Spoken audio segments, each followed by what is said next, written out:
ఎవరికైనా ఏదైనా శుభం కలిగితే ఆ శుభానికి కారణం ఎవరు అంటే శంకరుడే. నేను చెప్పట్లేదు ఈ మాట, శాస్త్రములు చెప్పే. శుభములన్నీ కుప్పలు తెప్పలుగా ఆయన పాదముల దగ్గర పడి ఉంటాయిట.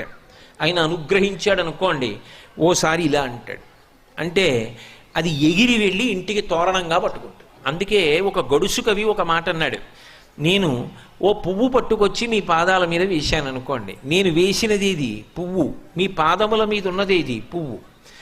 నేను ఒక పువ్వు పట్టుకెళ్ళి మల్లికార్జున లింగం మీద వేశాను అనుకోండి, పరమ ప్రేమతో వేశాను అనుకోండి, ఆ పువ్వు ఓ ఏడాది తర్వాత నా ఇంటి మనవడు.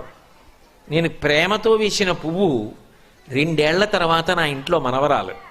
నేను ప్రేమతో వేసిన పువ్వు నేను కట్టుకునే ఒక ఇల్లు. నేను వేసిన పువ్వు నాలో కలిగేటటువంటి భక్తి. నేను వేసిన పువ్వు ఏ వయస్సులో నాకు రావాలో ఆ వయస్సు